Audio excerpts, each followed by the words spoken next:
नमस्कार दोस्तों, स्वागत है आपका अरोड़ा आईएएस अकेडमी में। हम लोग मैपिंग की सीरीज़ कर रहे हैं। उसमें हमने अभी तक जो देखा है उसमें नदियों के कुछ पार्ट देखे थे हमने। नदियों में जैसे गंगा नदी, सिंधु नदी, गंगा नदी की सहायक नदियाँ देखी हैं। जैसे गंगा नदी की सहायक नदी में हम इसके पहले डिस्कस कर चुके हैं कि कोसी नदी क्या होती है, हुगली नदी क्या होती है, महानंदा नदी कहाँ है, ठीक है, रामगंगा क्या है, यमुना, चंबल, सोन, इन सारी नदियों के विषय में हम सीक्वेंस से पढ़ चुके हैं और ये भी जान चुके हैं किसकी सहायक नदियाँ हैं और जैसे सोन की सहायक नदियाँ क्या है या चंबल की सहायक नदियाँ क्या हैं। हमने इसके पहले के लेक्चर में यही देखा था। जैसे हुगली नदी कहाँ से निकलती है? बंगाल में निकलती है। दामोदर उसकी सहायक नदी है।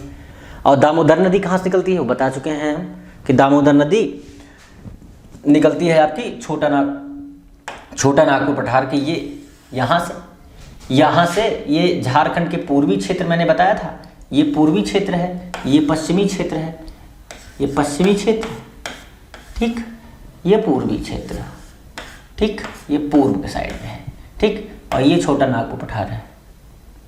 पठार है कौन सा? छोटा नागपुर, ठीक, केवल रिवीजन के पर्पज छोटा नागपुर का पठार है आपका, ठीक।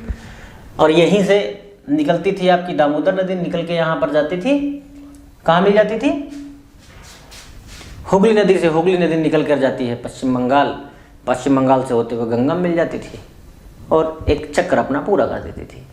आज हम बहुत इम्पोर्टेंट नदी पे चर्चा करने वाले हैं।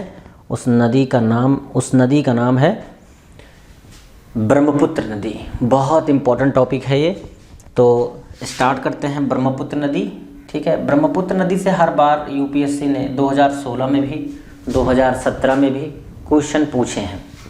यूपीएससी में 2016 और 2017 में उसकी सहायक नदियों के ऊपर क्वेश्चन पूछे गए हैं और हर बार यूपीएससी तो आप जानते ही हैं कि कुछ ना कुछ क्वेश्चन नदियों से पूछती ही रहती है।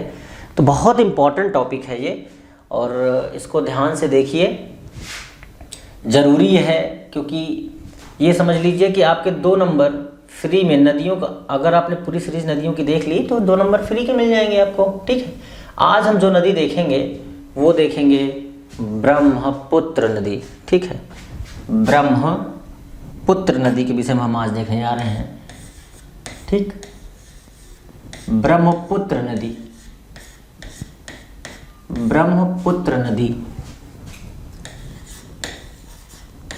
ये डिजिटल बोर्ड की यही परेशानी है, चलाओ कहीं और चलता कहीं और है, ठीक।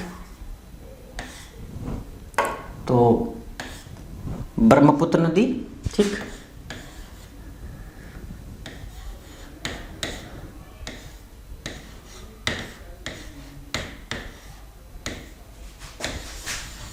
ठीक है। ब्रह्मपुत्र नदी केवल समझने पे ज़्यादा ध्यान दीजिए, बाकी बोल तो हम एक चीज़ रहे ही हैं। तो अभी ब्रह्मपुत्र नदी के विषय में जानते हैं। हमने आपको इसके पहले ही बहुत कुछ बता रखा है। देखिए, इस रीजन के विषय में जहां हम लोग अभी बात करने चल रहे हैं, इस क्षेत्र के विषय में हमने बहुत कुछ बताया है आपको, ठीक है। ये लिख के इसलिए मिटा रहे हैं ताकि बता सकें। बाकी जो पर्पस था बताने का कि ब्रह्मपुत्र नदी के विषय में बात कर रहे हैं वो आप देख चुके हैं, तो अभी उसका कोई काम नहीं है। अभी काम है कि ब्रह्मपुत्र नदी निकलती कहाँ से है। देखिए, कैलाश श्रेणी मैंने बताई थी आपको, ये है कैलाश श्रेणी, ठीक, कैलाश श्रेणी बताई है ना। आप कहीं भी जाके देख लीजिएगा, आपको पता लगेगा। ये माउंट एवरेस्ट श्रेणी है आपकी, क्या है? ये माउंट एवरेस्ट श्रेणी है आपकी, ये कैलाश श्रेणी है। यहाँ पर मैंने बताया था एक झील पाई जाती है, मानसरोवर झील है, सिंधु नदी और क्या कहते हैं, कोसी नदी, ये सब जो है ये नदियाँ यहीं से कहीं से निकलती हैं। मैंने इसके पहले के लेक्चर में आपको बता रखा है, देखिए, ठीक, यहीं से, ठीक। ये बहुत इम्पोर्टेंट झील है। ये स्थित कहाँ पे है? दक्षिणी तिब्बत पे, ध्यान दीजिएगा, दक्षिणी तिब्बत और नेपाल के उत्तर में। ये नेपाल है आपका, ये नेपाल है, ठीक, ये नेपाल है हमारा मित्र राष्ट्र, और इसके उत्तर में इसके उत्तर में और तिब्बत के दक्षिणी क्षेत्र में। ये कौन सी श्रेणी है? ये है आपकी कैलाश, ठीक है। कौन सी श्रेणी है? कैलाश, ठीक। और ये कौन सी श्रेणी है? ये है आपका हिमालय, माउंट एवरेस्ट, ठीक। माउंट को एम से डिनोट कर देते हैं, माउंट एवरेस्ट, ठीक। माउंट एवरेस्ट, हिमालय, ठीक। अब जिसकी लंबाई मैंने आपको बता रखी है पहले ही कि लंबाई इसकी जो है वो 8,848 पॉइंट में 56 बढ़ गई है, ये भी याद रखिए। वो 0.6 बढ़ कैसे गई है? ऑफिशियल डेटा है, नेपाल और चीन के द्वारा एक सर्वे कंडक्ट कराया गया, जिसमें ये देखा गया कि जैसे कहते हैं ना, जो आपके ये माउंट एवरेस्ट है ना, वो मैंने पहले ही इसके विषय में सारी चीज़ें बताई हैं, लेकिन बता दे रहे हैं फिर से थोड़ा सा बेसिक के लिए कि वो उसका कंटिन्यू सतत विकास हो रहा है, मतलब लंबाई उसकी बढ़ ही रही है। तो वो चेक करने के लिए क्या ऐसा सच में है, तो उन्होंने जब किया तो पहले के मुकाबले 0.56 इंच बढ़ गया है वो हिमालय। तो कुल मिलाकर इस मुद्दे पे सिर्फ इतना ही। अब आगे हम लोग देखते हैं ब्रह्मपुत्र नदी के विषय में। ये तो हो गई आपका बेसिक, ठीक। ये पूरा आपका बेसिक है, ठीक है। अब हम देखते हैं कि ब्रह्मपुत्र नदी का इससे लिंक क्या है। लिंक ये है कि ये ब्रह्मपुत्र नदी यहीं से निकलती है, यहाँ से निकलेगी, ये देखिए जा रही है यहाँ पर, यहाँ से यहाँ, और ये नमाचा बरवा है आपका। ये क्षेत्र नमाचा बरवा नाम से पुकारा जाता है। कौन से नाम से? नमाचा बरवा, नमाचा बरवा। अब आपको और क्लियर हो जाएगा, ठीक। यहां से ये देखिए, यहां से एंटर करती है, ये यहां पे आ जाती है। ये कुल लंबाई है किसकी? आपके ब्रह्मपुत्र नदी की। इतना समझ में आ गया होगा। हमने बात की अभी तक में नेपाल के ऊपर माउंट एवरेस्ट श्रेणी है जो, और उसके ऊपर हमने बात की कैलाश श्रेणी। एक झील काल्पनिक का निर्माण हमने किया, देखा यहाँ पे बना करके कि ये मानसरोवर झील है आपकी, ठीक है। मानसरोवर, ठीक। मानसरोवर झील है ये, ठीक। मानसरोवर झील से ब्रह्मपुत्र नदी निकली। कौन सी नदी? ब्रह्मपुत्र नदी। ब्रह्मपुत्र नदी निकली, ब्रह्मपुत्र नदी निकलती है। ये तीर बना दे रहे हैं ताकि आपको याद रहे, ब्रह्मपुत्र नदी की विषय में बात हो रही है। नमाचा बरवा, अरुणाचल प्रदेश। ये जो बना रखा है मैंने, ये जो बना रखा है, ये नमाचा बरवा, ठीक। नमाचा बरवा ये अरुणाचल प्रदेश की सबसे ऊंची चोटी है, ठीक। वहां से एंटर करती है, उसके जस्ट थोड़ा सा आगे से एंटर करती है उसको, लेकिन उसको काटती हुई निकलती है और ये सीधा चली जाती है। अब अगर यहाँ से ये आ रही है तो एक बात क्लियर समझ लीजिए कि इसके दाएं साइड और इसके बाएं साइड की नदियां, अगर वो उधर से आ रही है तो मतलब उधर से अगर कोई व्यक्ति आ रहा है तो सोचिए उधर से कोई आता हो, कोई व्यक्ति यहाँ पे खड़ा है तो उसका दायां साइड और इसका बायां साइड इस साइड होगा। मतलब कि ये किस साइड होगा? उस इधर से कोई आ रहा है तो उसका दायां ये हो सकता है, ठीक, और ये बायां हो सकता है। लेकिन कोई अभी इधर से जा रहा हो उस साइड, ऊपर की साइड में, मान लीजिए ये हम लोग निकले असम से अरुणाचल प्रदेश की तरफ जा रहे हैं, हम जब जा रहे हैं तो हमारा तो दाहिना नीचे होगा ना, फिर ये बायां होगा और दायां उल्टा हो जाएगा, जस्ट उसके ऊपर बायां हो जाएगा, नीचे दायां हो जाएगा। तो उसी प्रकार से जस्ट उल्टा कर दीजिए, हम लोग ऊपर से नीचे आ रहे हैं, वहां से नीचे आ रहे हैं, ठीक। अब हमारी पोजीशन जो लिख रखी है वही हो जाएगी फिर से। तो ये चीजें समझ में आ गई। हमने कैलाश श्रेणी की बात की, हिमालय श्रेणी की बात की, क्योंकि मानसरोवर झील वहीं पर पाई जाती है। इसके विषय में कई बार बता चुके हैं, लेकिन फिर से बता दे रहे हैं ताकि किसी प्रकार का कोई कंफ्यूजन ना हो। ब्रह्मपुत्र नदी वहीं से निकलती है और निकल करके आकर के गंगा से मिलती है बांग्लादेश में, जिसका नाम, जब ये गंगा नदी से यहाँ मिलती है, देखिए फिर से बना दे रहे हैं गंगा नदी जी को, ठीक, गंगा नदी यहाँ बना दे रहे हैं ताकि कन्फ्यूजन ना रह जाए। ये यहाँ से निकली, ये यहाँ से निकली, ठीक, ये यहाँ से निकली, नहीं से ऐसे आते तो यहाँ इन दोनों का मिलाप हो जाता है। ये जो मिलाप का पॉइंट है ना, इसको हम लोग जमुना बोलते हैं। क्या? जमुना। जमुना, पद्मा, ऐसे ही नाम बोले जाते हैं, ठीक। मान लीजिए ब्रह्मपुत्र नदी उधर से यहाँ निकली तो उसको जमुना बोल देंगे, इसको पद्मा बोल देंगे, दोनों मिलकर के आ जाती हैं यहाँ पर, ठीक। तो हम दोनों कंबाइंड नाम देते रहे हैं, आप जमुना पद्मा दोनों याद रखिए, ठीक, जमुना और पद्मा, पद्मा, ठीक। वैसे पद्मा गंगा नदी बोला जाता है, जमुना ब्रह्मपुत्र नदी को, दोनों नाम याद रखिए, यहाँ पे दोनों का मिलाप हो जाता है, ठीक। अब हम दूसरी बात करते हैं कि ये तो चलिए यहाँ से यहाँ तक आ गई, अब इसकी कुल लेंथ कितनी है, किलोमीटर में अगर हम बात करें तो किलोमीटर में कुल इसकी लंबाई कितनी है वो हमें देखना पड़ेगा। वो अगर आप बात करें तो 2900 किलोमीटर है। कितनी है? 2900 किलोमीटर, 2900 किलोमीटर है, ठीक। अगर हम इसके बाद बात करें भारत में इसकी कुल लंबाई कितनी है तो वो है 1916 किलोमीटर। कितनी है? भारत की बात कर रहे हैं तो ये है 916 किलोमीटर। इसके पहले 1916 निकल गया था, उसके लिए क्षमा चाहते हैं, लेकिन वो 916 किलोमीटर है, ह्यूमन एरर है, हो जाता है, ठीक। उसके लिए माइंड करने की ज़रूरत नहीं है, कॉन्सेप्ट समझने की ज़रूरत है, क्योंकि यहाँ लिखेंगे देखेंगे तो बताएंगे है ही, निकल गया होगा, ठीक। तो कुल मिलाकर ये समझिए इसकी कुल लंबाई कितनी ब्रह्मपुत्र नदी की? 2900 किलोमीटर। भारत में कितनी है? 916 किलोमीटर। ये समझ में आ गया। दायां बायां समझ में बता दिए हम, जमुना पद्मा बता दिए हम, नमाचा बरवा से नीचे उतरती है, ब्रह्मपुत्र नदी के विषय में तो हम चर्चा ही कर रहे हैं, मानसरोवर झील से निकलती है ये भी बता दिए, हिमालय में माउंट एवरेस्ट की ऊंचाई लेटेस्ट वाली कितनी है ये भी दिखा दिए, कहीं ऑप्शन मिल जाए तो सही कर सकते हैं, किसने कंडक्ट किया एक सीक्वेंस में ये भी बता दिए, चाइना और नेपाली भाइयों ने मिलकर।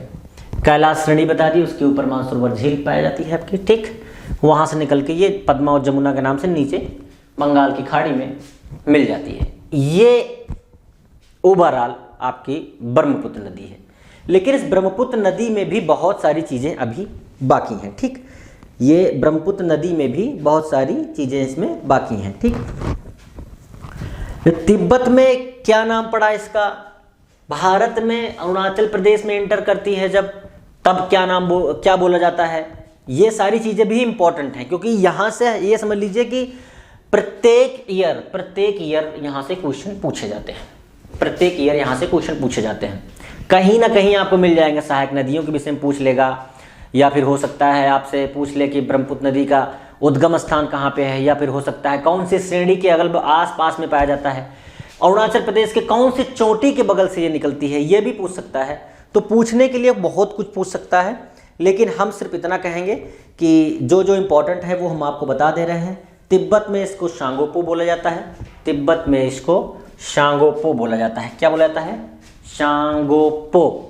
तिब्बत में नाम जैसे चाइनीज़ के नाम होते ही हैं, वैसे आप लोग जानते होंगे चाइनीज़ के नाम कैसे होते हैं, तो शांगोपो बोला जाता है। और जबकि हिमालय में अरुणाचल प्रदेश में यह निकलती है तो शियांग या दिहांग, आप सुने होंगे नाम अच्छे से, शियांग या दिहांग बोला जाता है। क्या बोला जाता है? शियांग या दिहांग। अब आप देख लीजिए यहाँ पर तिब्बत की बात कर रहे हैं, हम टी से डिनोट करेंगे क्योंकि बहुत लंबा हो जाता है लिखने में, इसीलिए आप केवल ये टी का मतलब तिब्बत, फिर से बोलते हैं टी का मतलब तिब्बत, इसीलिए टी रखा है क्योंकि तिब्बत लिखने में बहुत लंबा हो जाता है तो उसका शॉर्ट फॉर्म यूज करते हैं। टी का मतलब तिब्बत, और तिब्बत में इसको हम सांगोपो, ये लिखना जरूरी है क्योंकि इसके बिना तो समझ में नहीं आएगा सांगोपो कैसे लिखा, क्योंकि हो सकता है किसी को ये भी ना पता हो सांगोपो लिखा कैसे जाए, क्योंकि नाम ही अटपटा है, कभी सुना ही नहीं होता नॉर्मल। हिंदी में केवल 8 ही 10 शब्द ऐसे होते हैं बहुत जो टफ होते हैं, बहुत ज़्यादा, जिनको लिखने में परेशानियां हो सकती हैं, बाकी बहुत सब इजी होते हैं, सब लिख सकते हैं, बचपन से पढ़ाई है। तिब्बत की बात की हमने, तिब्बत में क्या नाम है, तिब्बत में नाम है शांगपो। लेकिन जब हिमालय के गिरपत से, जब हिमालय जानते हैं ना कहाँ तक है, मैंने बता रखा है इसके पहले लेक्चर में, हिमालय यहाँ तक है ना, ये देखिए यहाँ से निकला हिमालय सीधा यहाँ तक आता है। ये हिमालय का गिरपत के मतलब अरुणाचल प्रदेश थोड़ा सा अंदर से जब ये एंटर करती है तो उसको क्या बोलते हैं, दिहांग। क्या बोलते हैं, दिहांग। दिहांग मतलब अगर हम अरुणाचल प्रदेश को ए से डिनोट कर दें तो ये आप समझ लीजिए कि यहाँ पर क्या बोलते हैं, दिहांग। दिहांग, ये अन की बूंदी लग गई और ये हो गया दिहांग। ठीक, क्या बोलते हैं इसको, दिहांग बोलते हैं। दो चीज आ गई कि हिमालय में नमाचा बरुआ से निकलकर हिमालय के गिरपत पर, नमाचा बरुआ से निकली यहाँ से, ये देखिए पहले ही बना रखा है, निकली तो वहां पर इसको दिहांग बोलेंगे, या फिर आपको सिरांग भी बोल सकते हैं, दिहांग सिरांग जो भी हो, दिहांग सिरांग, बस द हटा के सिरांग कर दीजिए इसको, या फिर स्लैश में अगर हम बात करें, या फिर हम स्लैश में बात करें सिरांग। ठीक, क्या बोलेंगे, सिरांग। ठीक, दिहांग सिरांग। तो आपने ये समझ लिया कितने किलोमीटर, कहाँ से क्या निकलती है, कौन कौन नाम पड़ते हैं, और मतलब कि इसकी लंबाई कितनी है, ये सारी चीज़ें लगभग लगभग एक सीक्वेंस में देख चुके हैं। लेकिन इसको एक बार हम फिर से अभी रिवीजन करेंगे। अभी तो केवल आपको पूरी इन्फॉर्मेशन दे दें, क्योंकि जो इम्पोर्टेंट इन्फॉर्मेशन है वो अब आने वाली है और उसको हम बाकायदे आपको बना के दिखाएंगे वास्तव में। ठीक है, अगर हम इसके सहायक नदियों की बात करें अब, क्योंकि देखिए जो मोटा मोटा जितना एक नदी में होना चाहिए वो सब बता चुके हैं आपको। अगर आपको ना पता हो तो आपको आपकी इन्फॉर्मेशन के लिए एक चीज़ और बता दें कि जो माजुली द्वीप है विश्व का, इसके पहले भी हम बताया है हमने, लेकिन एक बार फिर से सुन लीजिए। माजुली द्वीप जो है वो नदी द्वीप में, भारत में ऐसा द्वीप है जो विश्व में कहीं और शायद नहीं है, जितना बड़े एरिया में है। लेकिन अभी भी वहाँ भी पर्यावरण परिस्थिति की जो स्थिति है बहुत ख़राब है, मतलब क्योंकि उसका कटाव बहुत ज़्यादा हो रहा है। जैसे मान लीजिए कि अब एक एग्जाम्पल समझ लीजिए, अब बहुत लोगों को ये पता ही नहीं होगा कि ये हम किसके विषय में बात कर रहे हैं, तो आप समझ लीजिए। जैसे मान लीजिए नदी, ये नदी का ढलान है, ये नदी ऐसे निकल रही है, ठीक, ऐसे करके, ठीक, ये नदी बना दी हमने, ये ध्यान से समझिए कॉन्सेप्ट। ये नदी है, ठीक, ये एक नदी है जो निकल रही है, इसी में बीच में कहीं पर कुछ उभार हो, इतना उभार हो कि अब सोचिए कि इतनी बड़ी नदी है ब्रह्मपुत्र नदी, और उसमें बीच में कहीं उभार हो जाए तो कोई चीज़ रुक सकती ही नहीं है। लेकिन ऐसा हुआ है, भारत का माजुली द्वीप जो है वहाँ पर इंसान भी बसते हैं। एक लौता ऐसा द्वीप है जो नदी द्वीप में बना हुआ है, नदी के ऊपर निकला हुआ है, ठीक, नदी के ऊपर निकला हुआ है। तो मतलब सोचिए कि वो बीच में, मतलब वो बीच में रहता है, वो ये यहाँ पर ऐसे बना हुआ है। मतलब ये जब यहाँ से नदी निकलती है, आपको पहले बताया है, ये देखिए यहाँ से निकलती है तो ये असम में ऐसे बना हुआ है, ठीक, ये बना हुआ है ऐसे, ठीक। अब उसी के बीच में, अब बीच में बना हुआ है तो मैंने धाराएं निकाल दी हैं, बीच में रखा हुआ है। जब पानी तेजी से बह रहा है तो कटाव तो होगा ही, उसकी सुरक्षा के लिए बहुत ज़्यादा कुछ किया नहीं गया है। अच्छा, ये बहुत दिन मतलब बहुत ज़्यादा पहले पता भी नहीं था किसी को ऐसा कुछ होगा या है। तो मतलब कहने का कि अभी इसके पारिस्थितिकी के लिए बहुत सारे स्टेप उठाए हैं असम गवर्नमेंट ने, और इसको जो है वो कवर करने के लिए बहुत सारे अभियान चलाए गए हैं, ठीक है। तो कुल मिलाकर के ये जानिए कि इतना आप समझ गए, माजुली द्वीप के विषय में बता दिया आपको। अब हम सीधा आते हैं, अब हम सीधा चलते हैं, ये कॉन्सेप्ट लेकिन आप बिल्कुल याद रखिए, कैसे नदी द्वीप बनता है। ये बीच में आ जाएगा, ये नदी है आपकी, फ्लो हो रही है, ठीक है, ये नदी है आपकी जो फ्लो हो रही है, ये नदी आपकी फ्लो हो रही है, ये नदी है, ये याद रखिए, ठीक। ये उसमें बना हुआ द्वीप है, क्या है, उसमें बना हुआ द्वीप है, ये द्वीप है, नदीय द्वीप। वैसे तो द्वीप आपने सुना ही है, ये कौन सा है, नदीय द्वीप है, ठीक, नदीय द्वीप है। अब ये कंफर्म हो गया आपको। अब हम लोग इसी पे आ जाते हैं, अब हम लोग इसी पे आ जाते हैं, हम लोग इसी में आ जाते हैं। अब हम लोग इसके सहायक नदियां देखेंगे, ठीक है। अब इसमें सहायक नदियां देखेंगे कि सहायक नदियां कौन कौन सी हैं, ठीक है। सहायक नदियों में बहुत इम्पोर्टेंट नदियां हैं, देखिए वो जानना बहुत ज़रूरी है, क्योंकि सहायक नदियां एक ऐसी स्थिति पैदा करती हैं कि ये समझ लीजिए कि उन्हीं के दम पे नदियों का संचालन होता है। नदियों का संचालन किसके दम पे होता है? सहायक नदियों पे। मान लीजिए वहाँ से आ रही है, अब जब एकदम प्रौढ़ावस्था में होगी, मतलब एकदम वृद्ध होगी, तो वहाँ से निकली हुई रास्ते में इतने प्रकार की चीज़ें मिलती हैं, पर्वत, पठार और नीचे कंकड़ पत्थर, तो उसको लेके तो चल नहीं पाती। जब जगह जगह पर नदी को सहायक नदियाँ, मतलब उसको सहायता करने वाली चीज़ें मिल जाती हैं, तो उधर से आके इधर नदी मिल गई तो बहाव तेज हो गया। फिर आगे कुछ किलोमीटर अगर कुछ किलोमीटर आगे गई, ये नदी है मान लीजिए ऐसे आ रही है, तो ये सहायक नदी यहाँ मिली तो यहाँ बहाव तेज हुआ, फिर यहाँ से धीमा यहाँ से तेज हुआ, आगे चल के थोड़ा थोड़ा हल्का हल्का सा धीमा होने लगा, फिर एक सहायक नदी मिल गई, तो दूसरी, फिर यहाँ पे यही सेम सिचुएशन पहले वाली आ गई कि वो धीमी होने लगी, तो फिर एक सहायक नदी मिल गई, और ऐसे मिलते मिलते ये अपने गंतव्य स्थान तक पहुँच जाती है, मतलब जहाँ पे इसको जाना होता है और जहाँ पे निकलना होता है।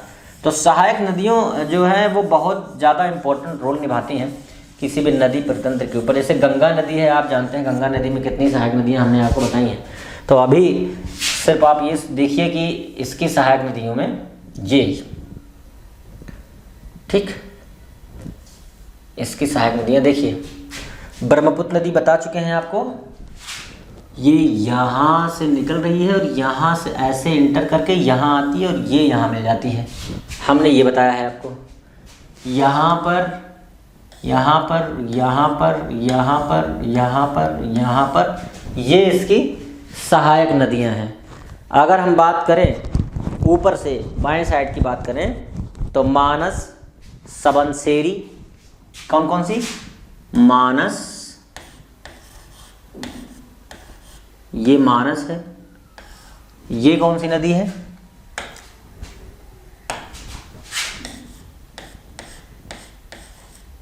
सबनसेरी, कौन सी हो गई? सबनसेरी नदी हो गई। और केमांग, केमांग,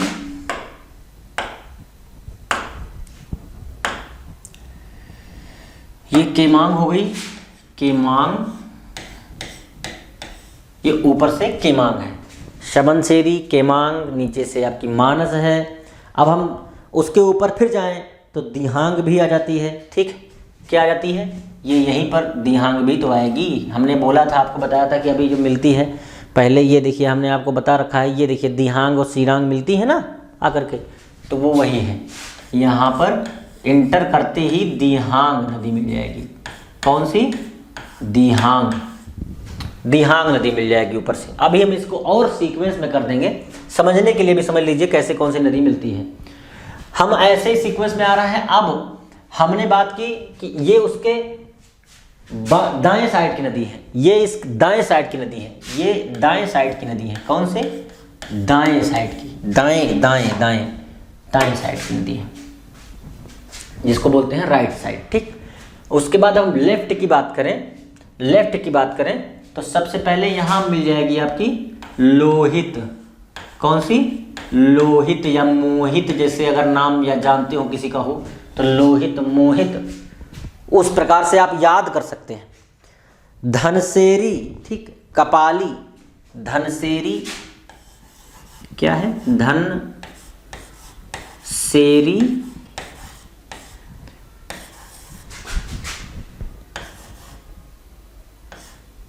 कपाली, ठीक, कपाली, कौन सी? धनसेरी और कपाली या कपली, जो भी बोल सकते हो आप, क्या? धनसेरी या कपाली या कपली, ठीक। कहीं कहीं जगह पे अलग अलग, सब जगह पे इसके अलग अलग बहुत बहुत नाम दिखते हैं, ठीक है। और इसमें बराक और भरेली, क्या? बराक और कुछ नदी, मतलब छोटी छोटी नदियां हैं जो, जैसे बराक और भरेली, ये इंपॉर्टेंट नदियां भी आकर के इसमें मिल जाती हैं। तो हमने बात की है लोहित की, धनसेरी, कपाली या कपाली, जैसे भी लिख सकते हैं आप, और इसी में आकर मिल जाएगी बराक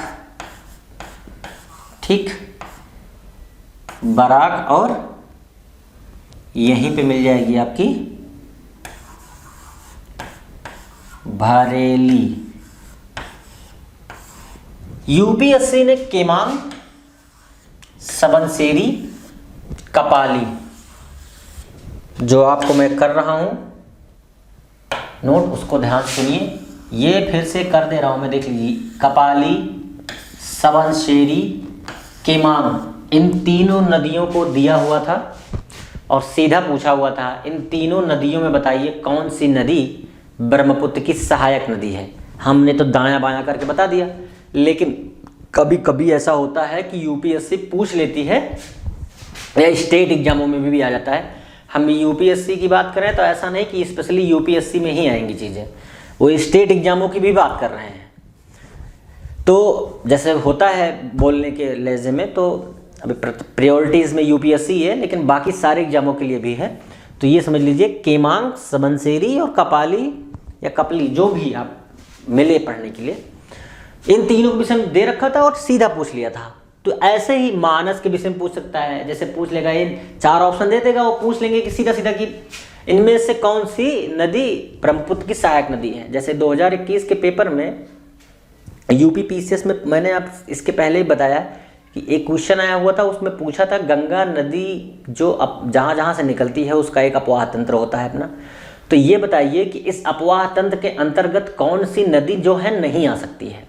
अगर किसी ने मैपिंग कर रखी होगी तो मैपिंग में सीधा सीधा ये पता लग जाएगा आपको कि अपवाह तंत्र कितने राज्यों से निकलता है और उस अपवाह तंत्र में कौन कौन सी नदियां आती हैं। बहुत नॉर्मल सी बात है कि जितनी होंगी सब आ जाएंगी, कुछ एक ऐसी होंगी जो बहुत एकदम आउट दिखेंगी। जैसे उसमें लिखा हुआ था ऑप्शन में भंगेरी और फिर रामगंगा, ऐसे यमुना करके, और एक ऑप्शन था उसमें जोंक नदी। जोंक नदी महानदी की सहायक नदी है जो कि उड़ीसा में है।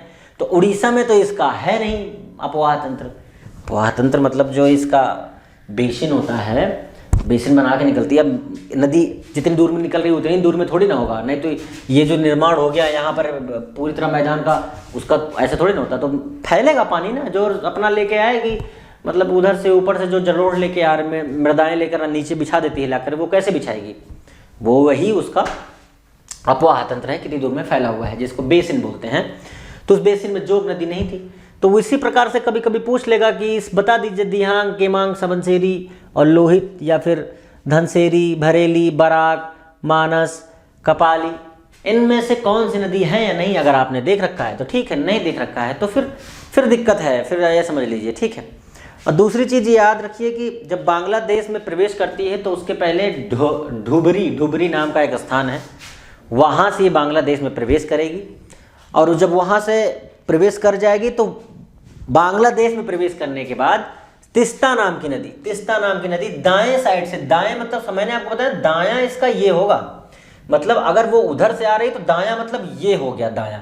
यहाँ से तिस्ता नदी, कौन सी नदी, तिस्ता नदी, ये याद रखिए। तिस्ता नदी के ऊपर यूपीएससी ने डायरेक्ट क्वेश्चन पूछा है, तिस्ता नदी का उद्गम कहाँ पे है। यूपी पीसीएस में 2021 में डायरेक्ट क्वेश्चन आया हुआ है, तिस्ता नदी कभी गंगा की सहायक नदी थी, ऐसे लिख रखा है।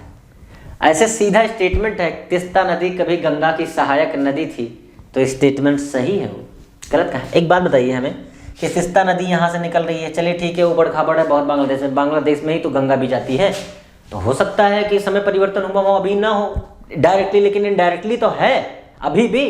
तो अब मैपिंग किसी ने कर रखी होगी, तिस्ता नदी दाएं साइड से निकलती, किसी को इतना भी पता रहा होगा कि तिस्ता नदी ब्रह्मपुत्र नदी में दाएं से मिलती है। और आपको बता दें मजेदार बात, गंगा भी दाएं से मिलती है, गंगा भी दाएं साइड से ही मिलती है, और ब्रह्मपुत्र नदी में तिस्ता नदी भी दाएं साइड से मिल रही है, क्योंकि यहां से निकली ऐसे आई तो उसका बायां उधर हो गया, दायां इधर हो गया, तो दाएं से गंगा भी मिल रही है और दाएं तिस्ता मिल रही है। इतनी बात किसी को पता होती क्वेश्चन सही हो जाता, कुछ करने की जरूरत नहीं है। तो तिस्ता नदी कहां से मिलती है, दाएं साइड से, यहां से, ये ठीक यहां से मिलती है आगे।